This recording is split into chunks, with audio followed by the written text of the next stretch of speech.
Amém. Então, nessa nossa última aula de hoje, a gente vai dar uma aprofundada em alguns aspectos, né, em relação ao reino de Deus. E eu creio que são aspectos importantes.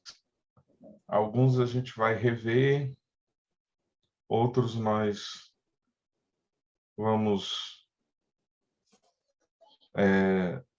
compartilhar pela primeira vez.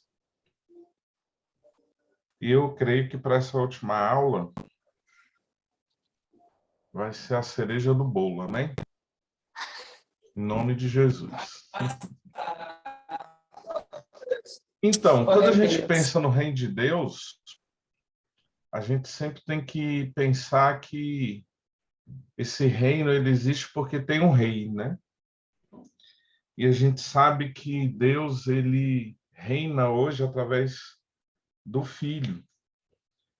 E aí entra um aspecto sobre Jesus como rei, que parece que nesse mundo moderno a gente vê a igreja esquecendo disso, né?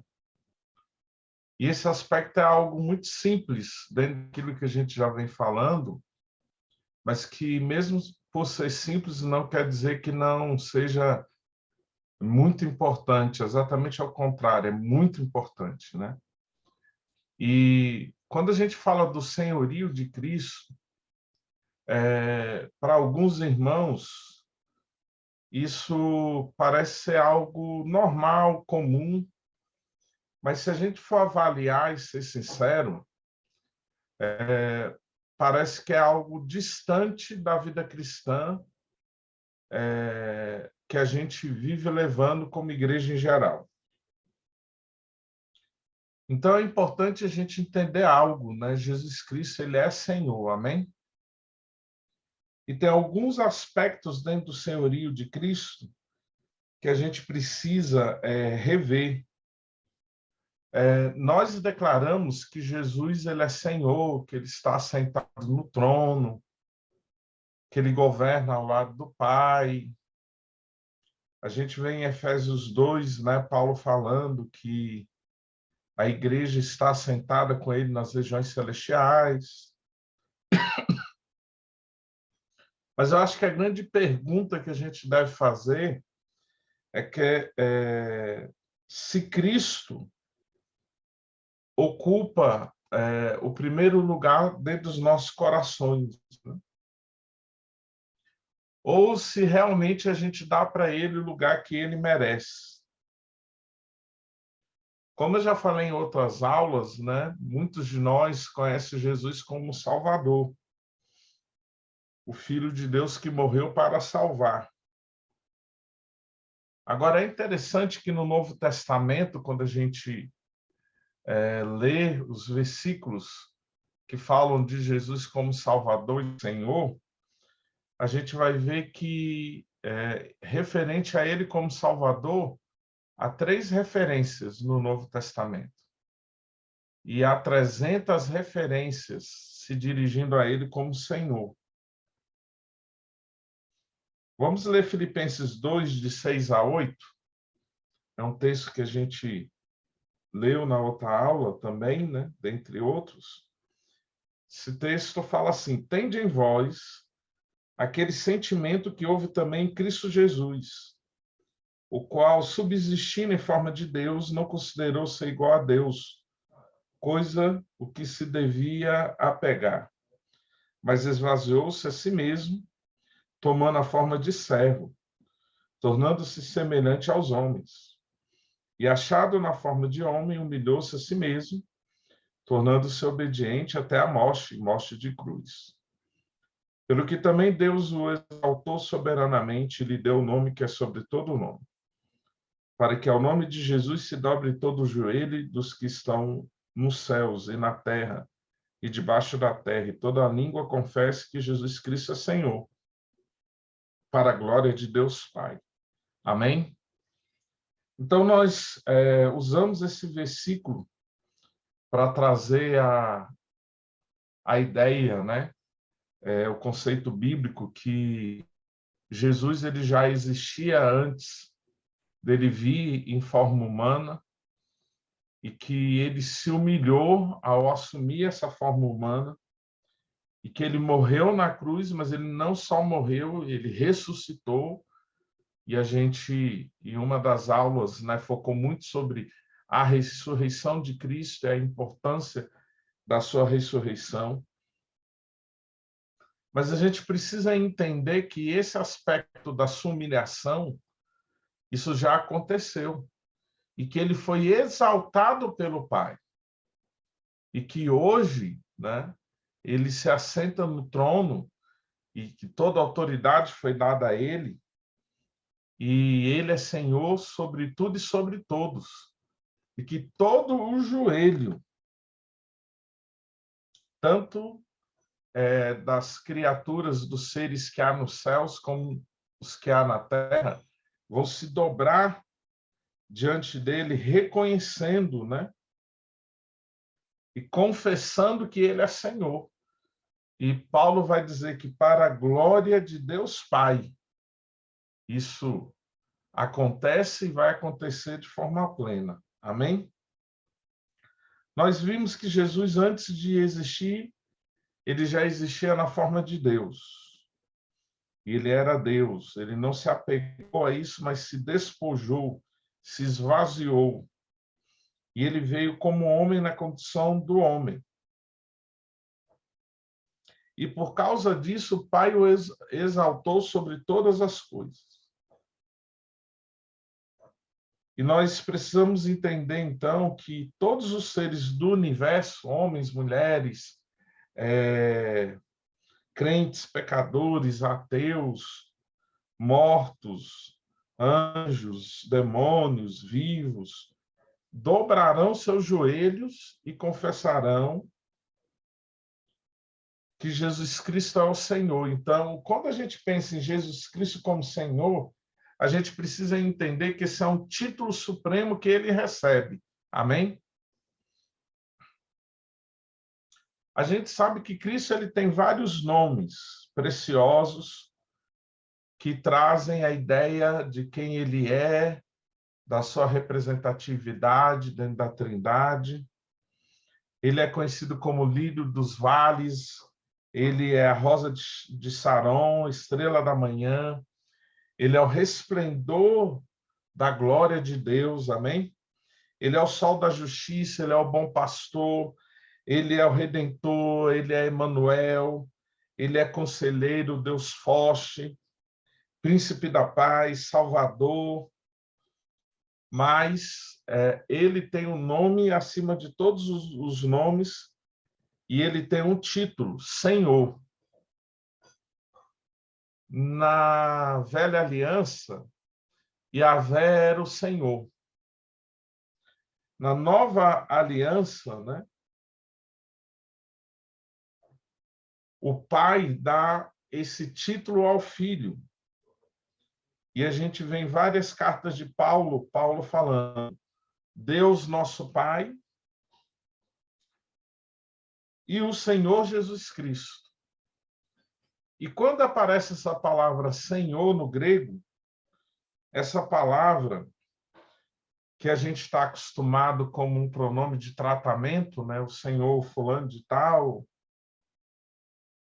Mas no contexto bíblico, essa palavra ela é Kyrios. E Kyrios é uma palavra grega que traz a ideia de alguém que é não somente um chefe, mas ele é dono. Ele é um amo, ele é soberano. Ok? Em Romanos 10:9, que a gente já leu várias vezes, vai falar que se você confessar com a sua boca que Jesus é Senhor e crer em seu coração que Deus o ressuscitou dentre os mortos, será salvo. Então, esse confessar aqui não é só declarar, mas é uma atitude de entrega total, onde você entrega a sua vida para Jesus e você fala, ele agora é Senhor, ou seja, ele agora é o meu dono. Ok? E se ele é o meu dono, eu sou seu escravo, eu sou sua propriedade. Dentro do conceito que a gente tem hoje de escravidão, a gente não gosta muito de pensar sobre isso, né?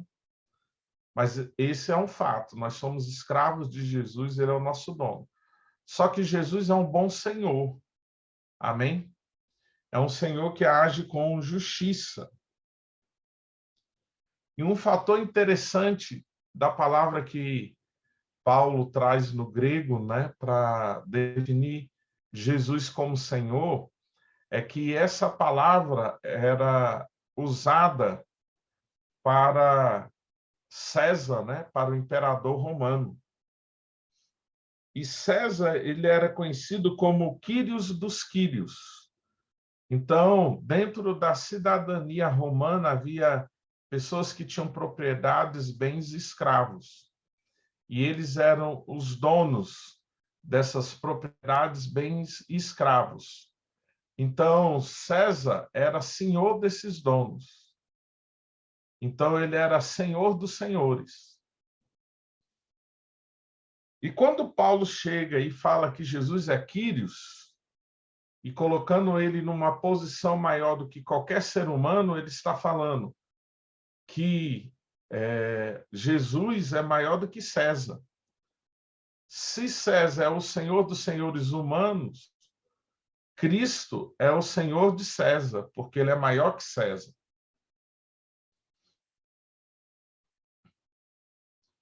Por que Paulo faz isso? Porque Paulo, quando ele se encontra com Jesus em Damasco, no caminho a Damasco, que ele está indo perseguir a igreja, né? E ele tem aquela epifania, ele tem aquele encontro espiritual, ele se depara com o próprio Cristo, né, numa luz que só ele enxerga, os outros escutam o diálogo, a voz, mas só ele vê. Ele fala: Senhor, quem é você, né?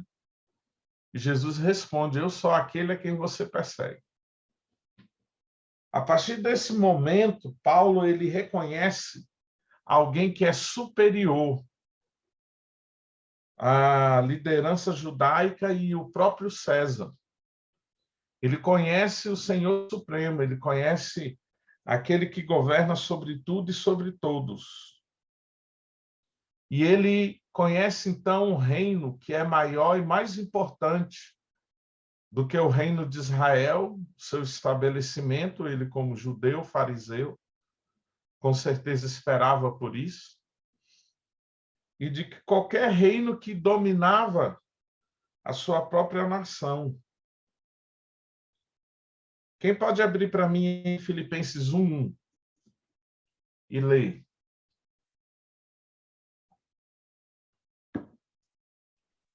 Versículo 1, pastor? Isso, Pode ler? pode. Paulo e Timóteo, servos de Cristo Jesus, a todos os santos em Cristo Jesus que estão em Filipos, com os bispos e diáconos.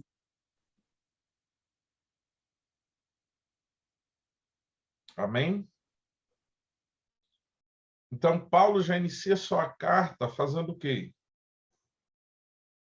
Reconhecendo Jesus como Senhor. E, normalmente, ele faz isso, né? E ele escreve aos líderes da igreja, né? Ele se apresenta como servo. Mas ele se apresenta como servo de quem? De Jesus. Amém? É interessante quando você lê Josué 1, a partir do verso 1, você vai ver que Deus fala com Josué, né, que era servo de Moisés, que era servo de Deus. E se Josué servia bem a Moisés, foi um bom servo a Moisés, que era servo de Deus, Deus reconhece ele como um bom sucessor do próprio Moisés. E por isso que ele é escolhido, né? Porque uma liderança ela precisa ser servil.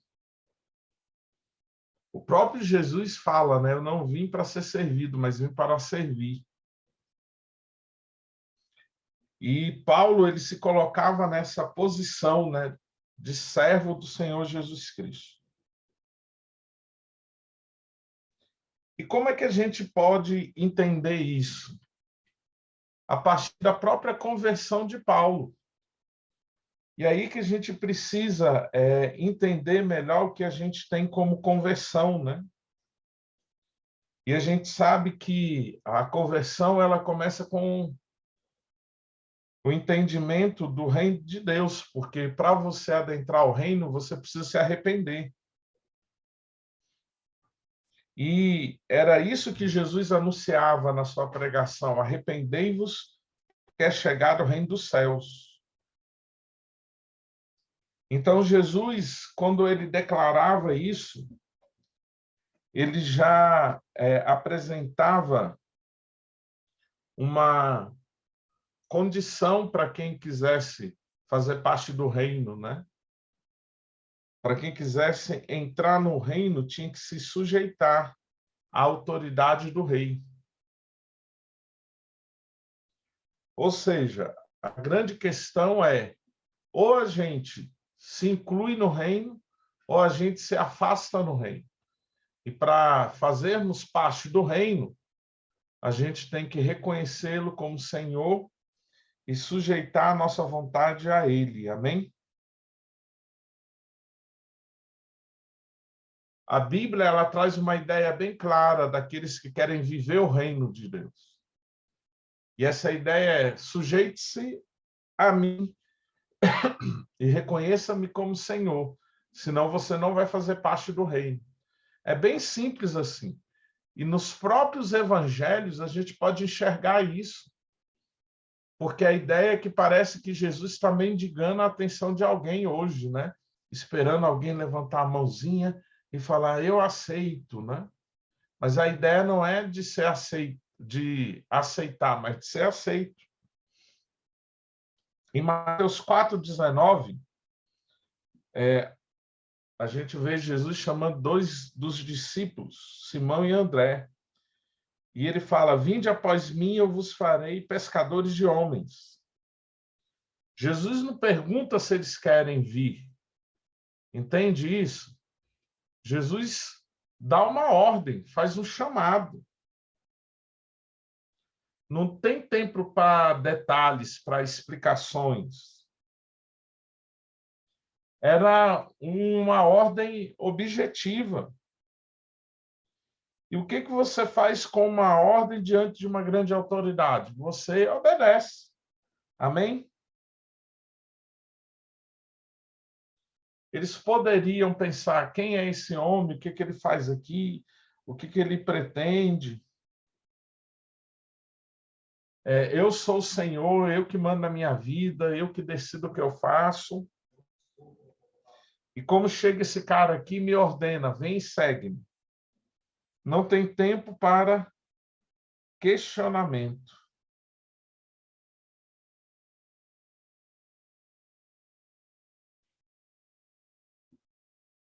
A partir daquele momento, a vida de Pedro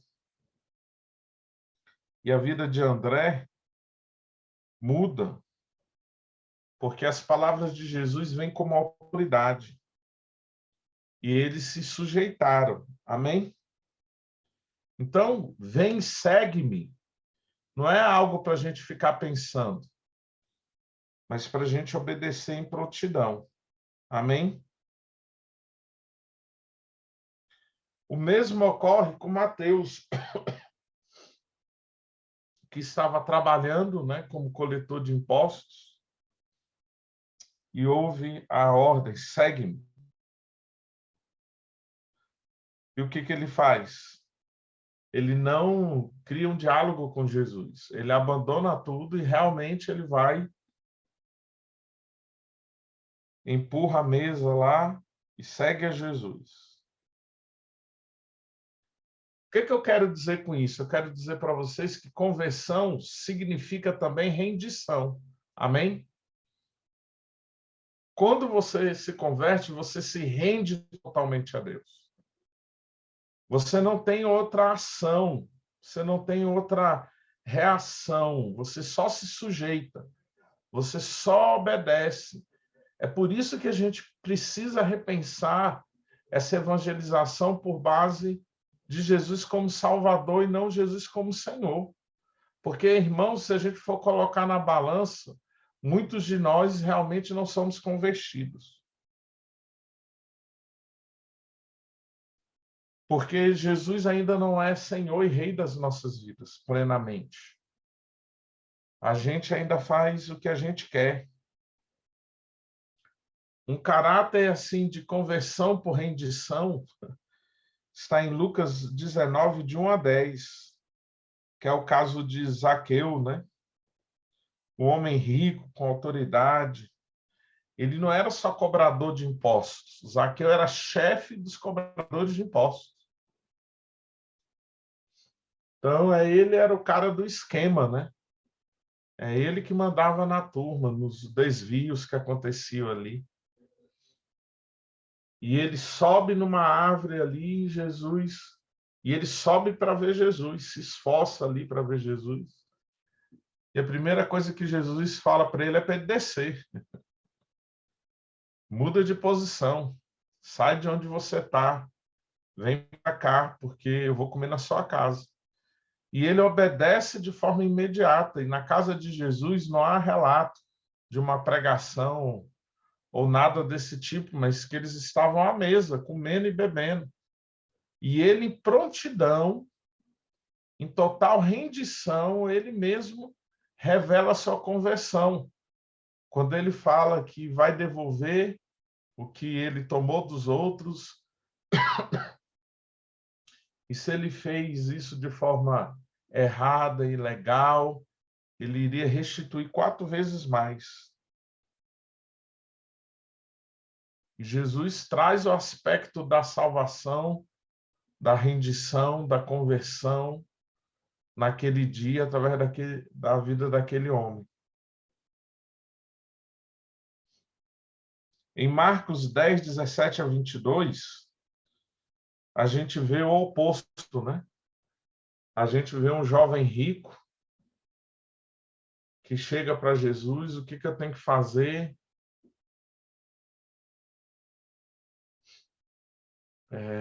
para ser pleno? Jesus fala, observa as leis, né? Ele fala, isso aí eu tenho feito, o que o senhor citou aí. É interessante que, se você for ver, Jesus não cita não cobiçarás, né? Mas ele cita cobiçarás quando ele fala, só te falta uma coisa. Vende tudo que tem, dá aos pobres, vem e segue-me.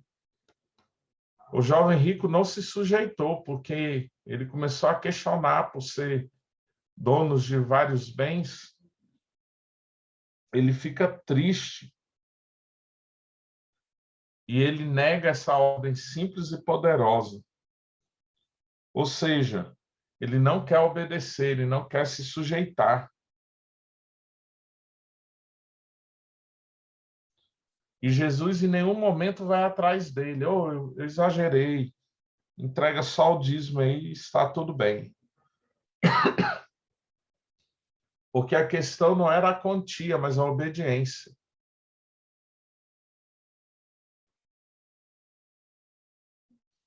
Aí fica a pergunta, quando a gente pensa, então, que o evangelho do reino é o evangelho onde Jesus é o Senhor.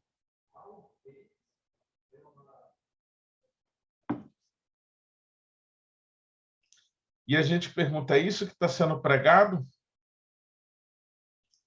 É fácil falar que ele morreu por nossos pecados, que ele é o Salvador, que ele ressuscitou, que ele responde às nossas orações, que ele voltará em glória para chamar a igreja. E muitos fazem isso sem ter a sua vida rendida a ele. Então, muitos estão se convertendo, reconhecendo Jesus como seu Salvador único e pessoal. Só que na igreja primitiva, as pessoas não se convertiam reconhecendo Jesus como Salvador, mas como Senhor. E eles anunciavam Cristo como Senhor. Fazia parte da pregação anunciar Jesus Cristo como Senhor.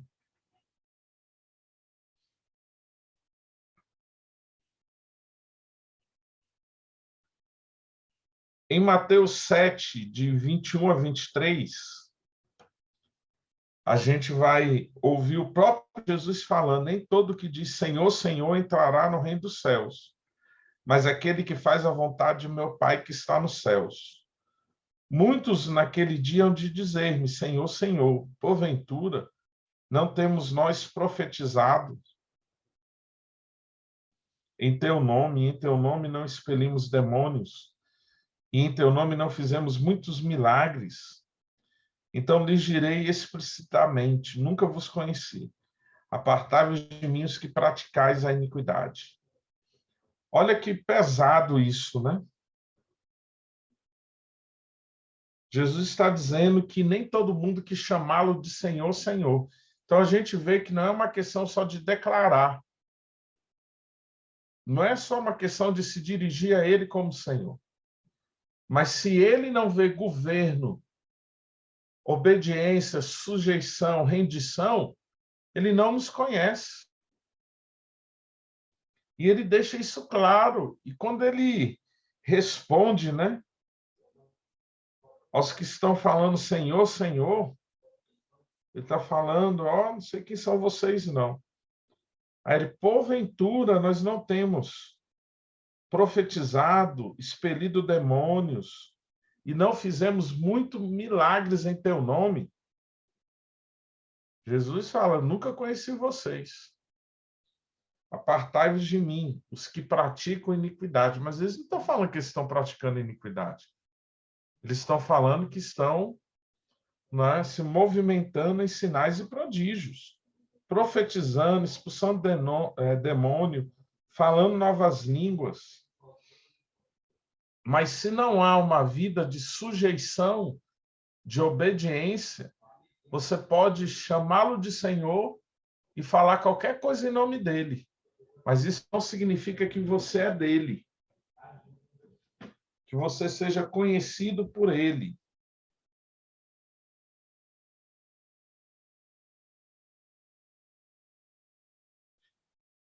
Em Mateus 7, 26, 27, que a gente já falou em outras aulas também, Jesus fala que todo aquele que ouve essas minhas palavras e não as pratica, será comparado ao homem sensato que edificou a sua casa sobre a areia e caiu a chuva, transbordaram os rios, sopraram os ventos e deram com ímpeto contra aquela casa, e ela desabou, sendo grande a sua ruína, né? E a gente sabe que ele está falando da nossa vida. Agora, a gente já parou para pensar que o que Jesus está dizendo é o seguinte: se você está ouvindo o que eu estou mandando e não está obedecendo, você está edificando na areia. Então, a sua casa, a sua vida vai ruir. E a gente sabe que essas minhas palavras são os ensinos do Sermão do Monte, né? A legislação do Reino de Deus.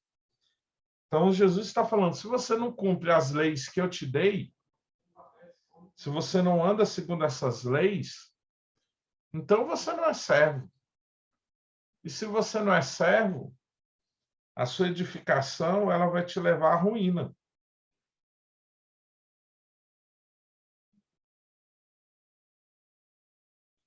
Irmãos, isso é muito sério. A gente não tem observado as bem-aventuranças, as leis dos relacionamentos, nem com Deus e nem com os homens. E Jesus, no Sermão da Montanha, ele vem falando: visto o que foi dito, eu, porém, vos digo.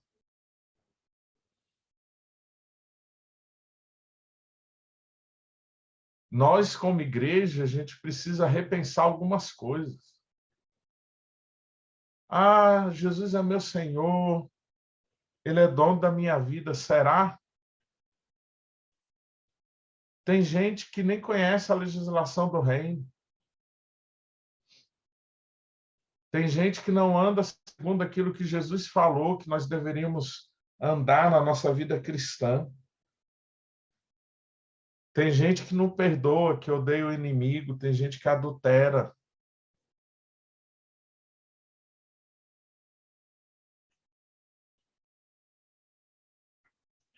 Tem coisas que acontecem em nosso meio, irmãos, que se a gente for olhar para a igreja na sua questão física, denominacional, a gente fica sem esperança. Num tempo onde você vê homens que se dizem homens de Deus, mulheres que se dizem mulheres de Deus, viverem uma vida, uma prática de pecado, se dizendo servos e servas de Deus, eu acho que a gente precisa repensar isso aí. Se a palavra para Senhor é Kyrios, que vai trazer essa ideia de dono, a palavra para servo no grego é doulos, e doulos vai falar escravo. Nós somos escravos de Jesus, e escravo não tem vontade. A sua vontade é fazer aquilo que o seu Senhor quer. Amém?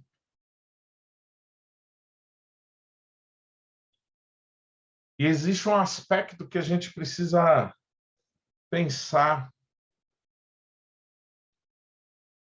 E foi com isso que eu terminei a aula passada, na segunda, e é com isso que eu quero terminar a aula de hoje. Alguém pode ler para mim Efésios 1, 9 e 10?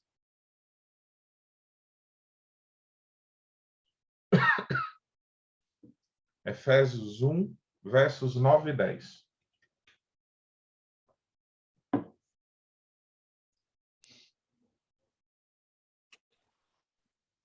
E nos revelou o mistério da sua vontade, de acordo com o seu bom propósito que ele estabeleceu em Cristo. Isto é, de fazer convergir em Cristo todas as coisas, celestiais ou terrenas, na dispensação da plenitude dos tempos. Amém? Então, como parte do plano de Deus, do propósito eterno de Deus, que é unir todas as coisas sobre um único cabeça, sobre um único Senhor, e isso vem falar daquilo que a gente deu uma pinceladinha, né, a convergência de todas as coisas, uma das aulas que nós demos, e isso é um aspecto escatológico, né? É onde a gente tem que pensar se a gente vai morar no céu mesmo, porque se tudo vai se convergir, né, onde é que vai ser essa convergência? E é isso que a gente precisa entender quando a gente clama, né, que os céus venham para a terra, né? É algo bem maior do que simplesmente a gente imitar o que acontece lá nos céus. Mas a proclamação do Evangelho do Reino convoca as pessoas a se entregar ao senhorio de Jesus Cristo, numa profunda dependência ao Espírito Santo e viver sob o governo de Deus. Só que para isso acontecer, existe uma porta.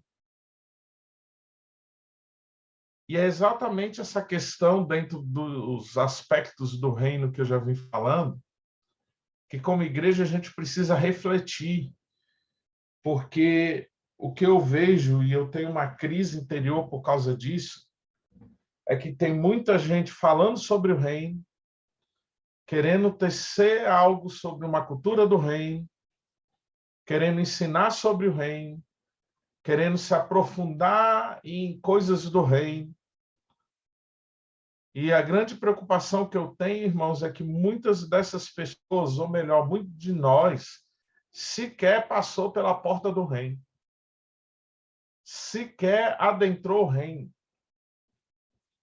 Em João 3,3, que é um dos versículos que nós lemos em outras aulas, João vai relatar o encontro de Jesus com Nicodemos, e Jesus fala da importância de nascer de novo. Isso gera uma crise em Nicodemos, e Jesus fala, quem não nascer de novo não pode entrar no reino de Deus. E esse nascer de novo tem a ver com a nossa conversão. E aonde se inicia em nós o novo nascimento? Lá em Atos 2, 22, 39.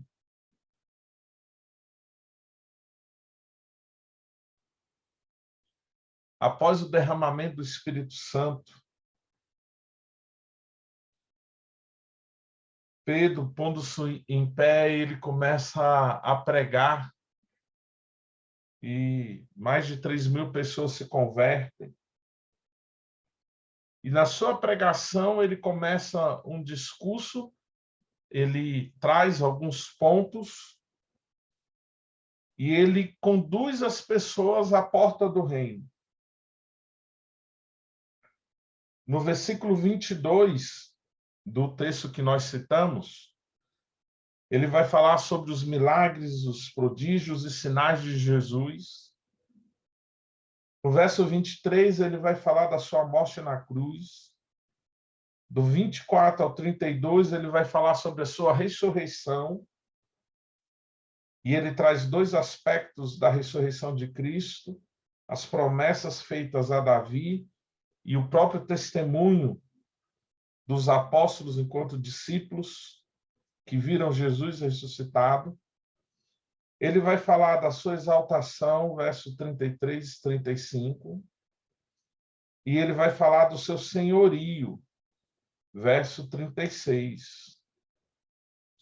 E essa proclamação sobre Jesus, sua vida, sua morte, ressurreição, exaltação, senhorio, é que vai produzir fé no coração. Ninguém pode experimentar o novo nascimento se não for pela fé no Senhor Jesus. Amém? Romanos 8, 9. E isso não pode ser algo formal, algo acadêmico, decorado, mas deve ser simples, cheio de alegria, de autoridade e unção do Espírito Santo. Amém? Quando nós nos deparamos, né, com esses apontamentos que nos levam, que nos conduzem à porta do reino, a gente não pode só declarar isso de boca para fora, como muitas vezes tem acontecido.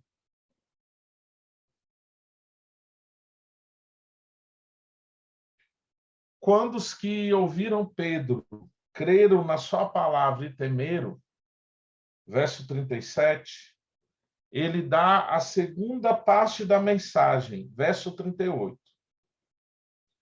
Na primeira parte, do 22 ao 36, ele falou do que Jesus fez.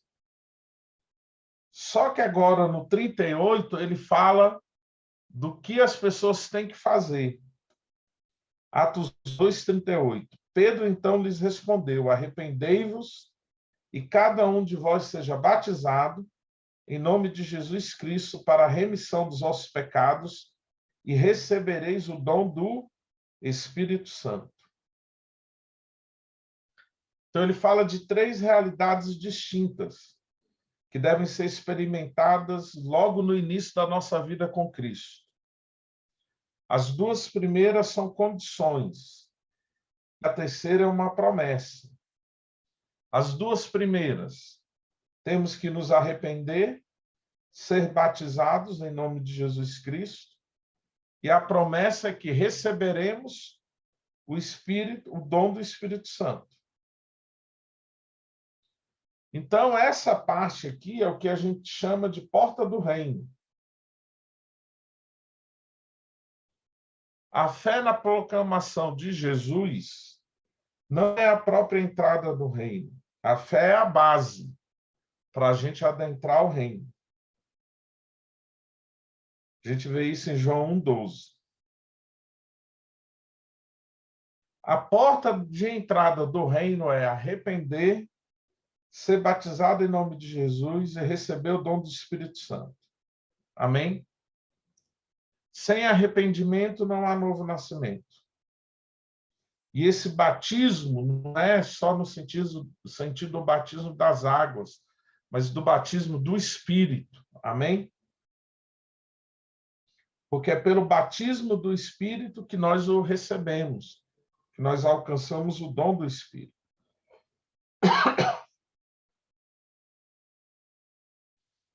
Então, para verdadeiramente sermos discípulos de Jesus e fazermos discípulos, nós temos que passar pela porta do reino.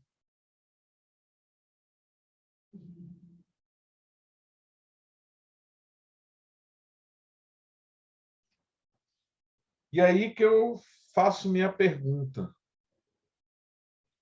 Por que como igreja, a gente está sendo tão chamado para o arrependimento nesses dias? Será que é só um arrependimento pelo pecado que nós cometemos durante o nosso viver cristão, as desviadas que nós tivemos?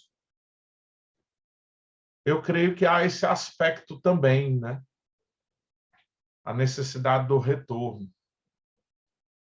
Mas sabe, irmãos, o que eu quero compartilhar com vocês para terminar essa última aula e depois a gente ouvir os comentários, né, aquilo que vocês querem contribuir, é verdadeiramente a gente pensar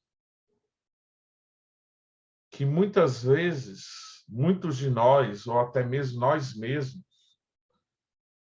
nós queremos trazer uma realidade do reino e a gente não consegue, isso tem sido frustrante, porque a gente nem adentrou no reino ainda. Porque muitos de nós, ou até mesmo nós, não nascemos de novo. Não vivemos uma verdadeira conversão, porque faltou esse verdadeiro arrependimento. E, consequentemente, esse início de uma vida de confissão, de entrega, de rendição total a Deus. E, infelizmente, a gente tem sido chamado para pregar para crente. E, às vezes, a gente vê pessoas que se ofendem com isso, mas até o diabo crê. E o que a gente precisa entender é que muitas vezes nós queremos levar ao mundo como igreja, no seu sentido religioso, denominacional, como uma entidade, sendo que a gente não vive a realidade da igreja espiritual, porque nós não fazemos parte dela, por não termos adentrado o reino. Então, eu creio que nessa chamada de arrependimento, eu quero atualizar vocês em algumas coisas que estão acontecendo. Vocês acompanham muito o que a Ivonete coloca, né, no grupo, principalmente em relação a regar, né, a própria torre e tal. Mas tem algo acontecendo no mundo e acontecendo no Brasil. Nós estamos num período importante dentro do calendário judaico, e é um período de Yom Kippur, é um período de arrependimento.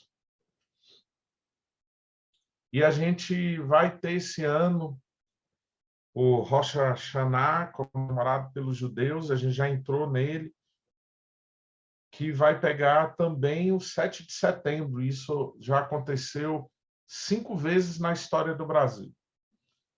E quando a gente vê o aspecto histórico nas 5 vezes, a gente viu um arrependimento acontecendo a nível de nação e uma intervenção de Deus e uma mudança. E eu quero crer que 7 de setembro agora não vai ser diferente. Só que eu postei um vídeo para vocês de um acontecimento de uma figura de autoridade da nação, o governador do Espírito Santo, motivado por igrejas capixabas. Ele fez uma santa convocação de arrependimento por um ano, que começa 7 de setembro agora e vai até 6 de setembro de 2022. Nunca nós ouvimos isso na história do Brasil. E eu não posso achar que isso diz respeito somente à Igreja do Espírito Santo. Isso já é profético, né? Porque o estado do Espírito Santo, cuja capital é Vitória. Aleluia. Então, nós precisamos entender que Deus está nos chamando para algo, irmãos. Mas para algo bem mais profundo do que simplesmente reunirmos pessoas para confessar os pecados da igreja diante da realidade que essas pessoas sequer confessaram os seus próprios pecados realmente. Que essas pessoas sequer se arrependeram ao nível de passar pela porta do reino e fazer parte do reino. A grande preocupação que eu tenho hoje é nós juntarmos várias pessoas pedindo perdão pela igreja, pela nação, pedindo perdão por pecados coletivos, sem a realidade e a consciência dos seus pecados pessoais, sendo confessados diante de Deus. E eu penso que é um tempo muito sério que a gente precisa pensar nessas coisas se nós queremos viver realidades profundas e reais sobre o reino de Deus. E eu penso que está na hora da gente declarar isso e a gente conclamar as pessoas, não somente a um arrependimento dos pecados da igreja de forma geral no Brasil e da nação, mas chamar pessoas verdadeiramente para se arrependerem, se converterem, nascerem de novo e adentrar o reino de Deus. Porque se a gente for pensar nos últimos anos, o que nós fizemos muito como igreja foi orar, foi interceder, foi adorar. Nós fizemos muitos atos proféticos de arrependimento, de confissão. Pessoas subiram nos helicópteros aí, ungiram a nação,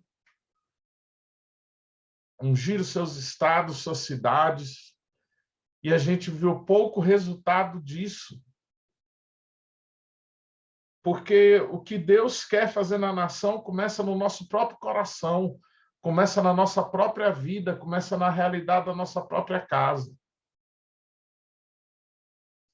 E eu temo em dizer isso, irmãos, mas a gente percebe que tem muitas igrejas cheias de pessoas que fazem parte de um hall de membros, mas não fazem parte do reino de Deus.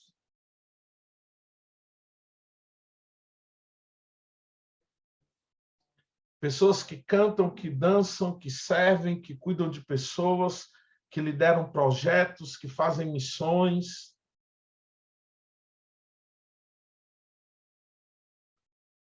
Que operam milagres, que fazem profecias, que expulsam demônios, que declaram Senhor, Senhor, mas que não são conhecidos no reino de Deus, porque não são filhos, e o reino de Deus, ele é feito por filhos.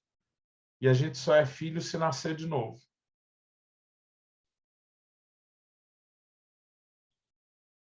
E eu acho que isso é uma reflexão pessoal, como uma reflexão que nós devemos levar àqueles que congregam conosco. É tempo de arrependimento, sim. É tempo de nos levantarmos como remanescentes, sim. É tempo de clamarmos e pedirmos perdão pelo esfriamento de uma igreja e pelo avivamento de uma nação, sim. Mas se isso não começar de forma pessoal, irmãos, nós vamos bater na trave novamente. e vamos ter mais momentos de adoração, de intercessão, de confissão, de proclamação, de atos proféticos que não vão redundar em nada.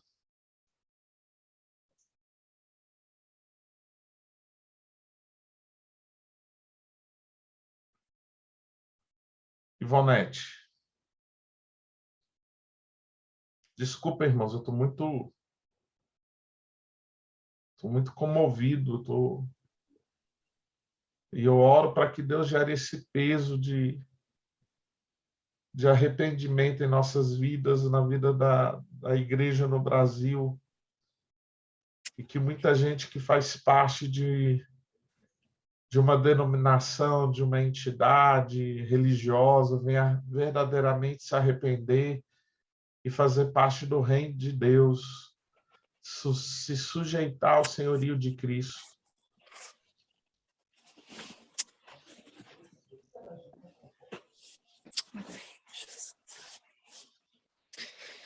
Sim, Deus, nós concordamos, Pai, com a oração do pastor Marcelo. Sim, Deus, nós te pedimos, Espírito Santo, pelas misericórdias de Deus, que nós possamos alcançar esse lugar de arrependimento. Sim, Deus, nós queremos que na nossa nação, na nação brasileira, Pai, que o teu reino venha, que o teu reino venha, que o teu governo se estabeleça e que haja a manifestação do teu reino, Pai, na nossa nação. Que a autoridade do Senhor se sobreponha a todo o poder das trevas.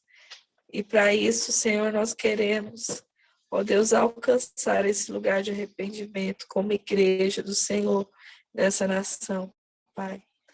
Nós oramos, sim, ó Deus, em concordância com o pastor Marcelo, e te pedimos que, assim como o Senhor tem trazido no coração dele, Pai, esse quebrantamento, Pai, aquilo que está no teu coração, Deus, que o Senhor possa também transferir para o nosso coração, para que possamos, ó Deus, sentir as batidas do teu coração, Pai. Em nome de Jesus. Amém e amém. Aleluia. Meninas, quem quiser perguntar, comentar, a gente fica, confrontado, e sabe que nós precisamos caminhar para esse lugar, porque é o que nos resta, é o que nós precisamos. Sim, quem quiser falar, fique à vontade. Priscila, Rebeca, Milen. Eu achei interessante, pastor, porque antes da aula, a gente estava fazendo uma oração com um pastor aqui da nossa igreja, e ele usando a passagem de Mateus 5, e ele falando sobre o real desejo do coração da igreja, de que qualquer intenção do coração da igreja ser realmente se colocar nesse lugar de arrependimento de pecados.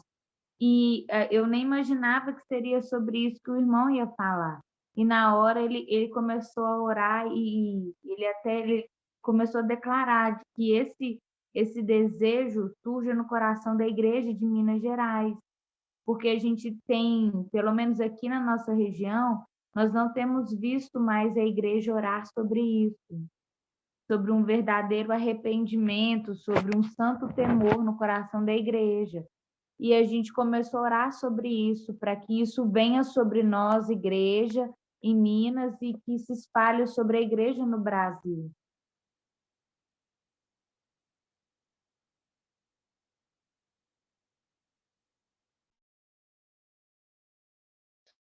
Aleluia.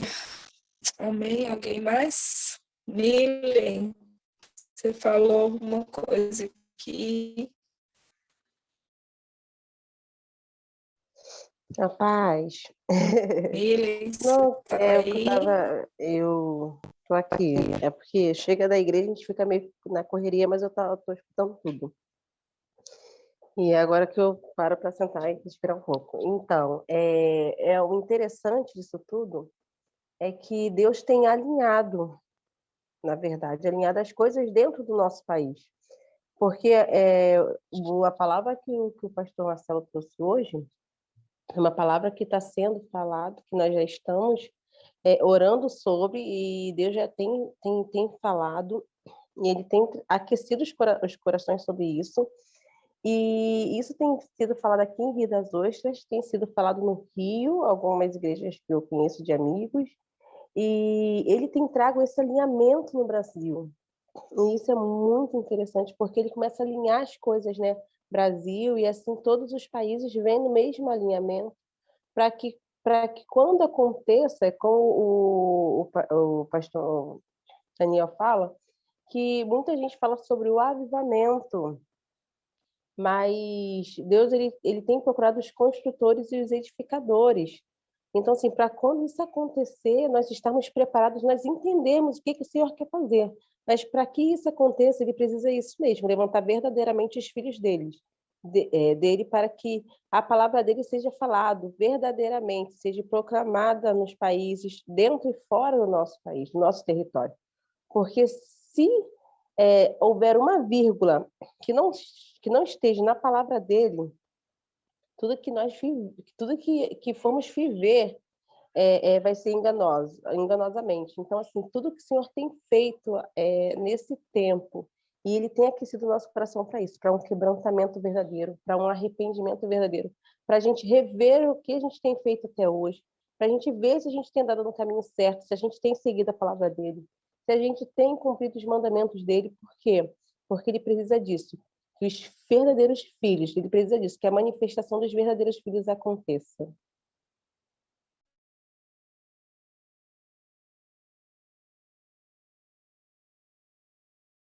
Amém. Oi, pastor.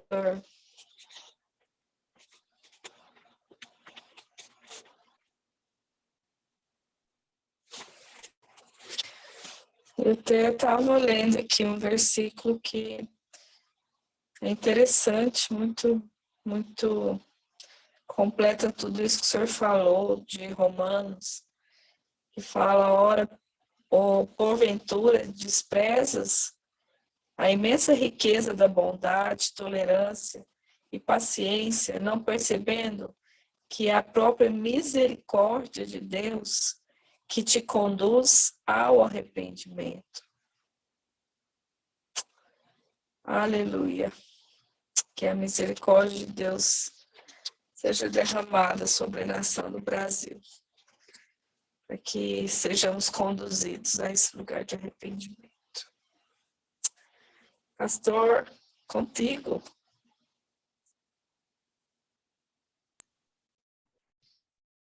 Sim.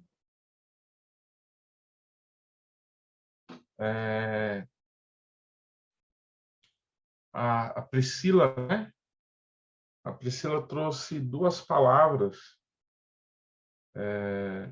que a gente precisa entender nesses dias, né? Santo temor e quebrantamento, né? E às vezes a gente não percebe que no nosso discurso as nossas carências são tão evidentes, né? E a gente não nota tanto que a gente precisa de cura, né? Porque nessa carência de orfandade, da falta de paternidade que a gente vê sobre a nação, a gente vê um povo que pula etapas, né? E com isso acaba perdendo a reverência e o temor. Então, nessa angústia, né, de querer ter um pai e ver em Deus um pai, a gente vê pessoas que querem ter um relacionamento com Deus dentro da sua paternidade, né, no Deus que a gente sempre fala do Abba, né, do Deus do afago, do carinho, da motivação, da afirmação, mas a gente não quer conhecer Deus como pater, né? Como pai de autoridade, né? Que corrige, que disciplina quem ama. E esse tempo tem sido um tempo que a gente precisa ver essa cura realmente para as pessoas entenderem qual é a posição que Deus está nos chamando hoje, né? Então, falta quebrantamento, falta reverência, falta santo temor, né? Falta o respeito devido a Ele. E tem muita gente aí que, por causa de uma intimidade que não é uma realidade, tem feito atrocidades. E acha que está fazendo isso por causa de um relacionamento que não tem verdadeiramente com o Abba Pai, né? Com o Abba Pai. Porque Deus, ele é equilibrado, né? Ele te senta no colo, mas nem sempre é para te afagar, é para dar uns tapinha na bunda também. E as pessoas não querem isso.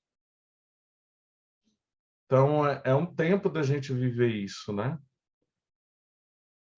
E a Milen falando também, principalmente que ela deixou aqui no chat, né?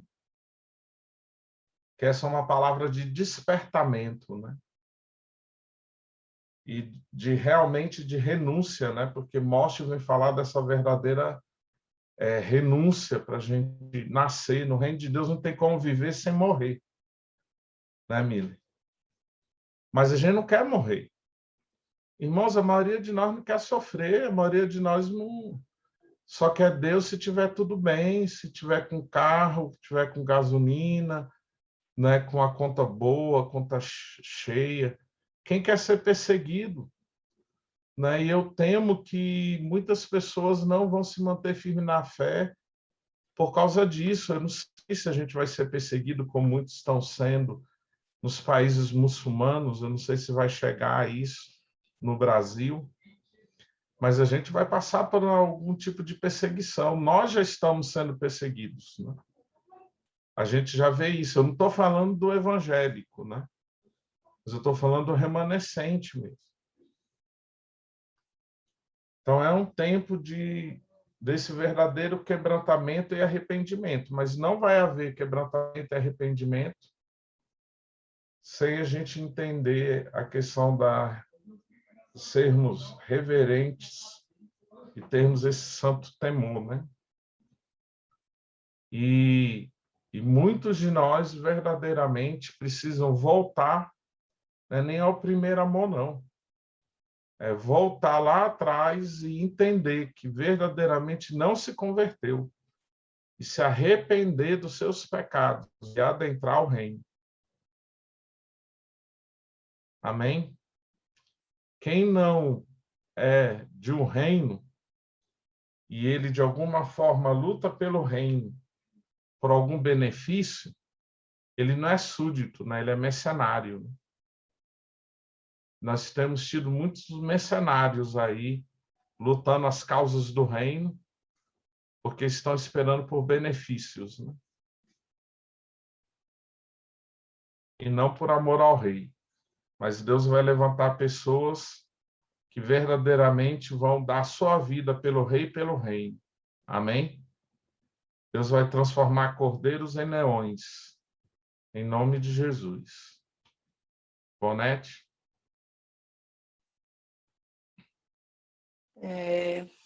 Aleluia. Glória a Deus por isso. Pastor, ore por nós e ore por isso também, por essa pauta. E vamos encerrar essa aula de hoje. Amém.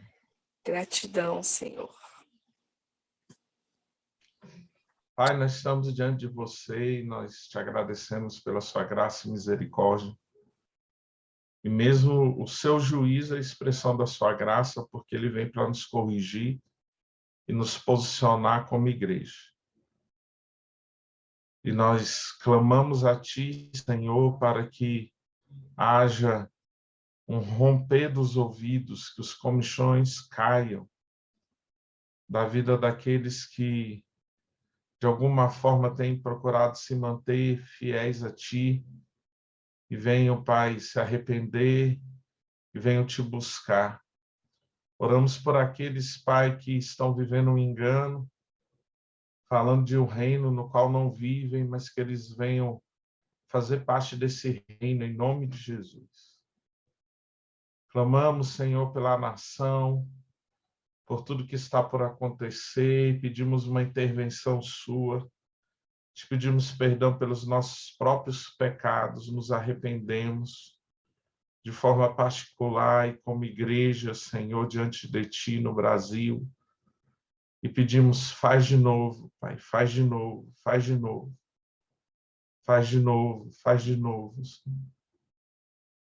Livra-nos, Pai, de nós mesmos, livra-nos dos nossos inimigos, livra-nos, Senhor, daquilo que Satanás tem arquitetado para a nação fora do teu propósito, e que os teus planos se estabeleçam, que as tuas promessas se cumpram, e o Brasil seja essa nação celeiro às demais nações da terra em todos os sentidos.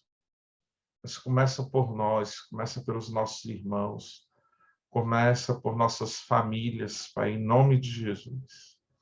Somos gratos a Ti pela Tua misericórdia. Somos gratos a Ti por todas as oportunidades de arrependimento que o Senhor tem nos dado, Senhor, antes de vivermos plenamente os Teus juízos. Nós Te louvamos por isso, Senhor. Em nome de Jesus Cristo, possamos confessar nossos pecados ocultos, conscientes,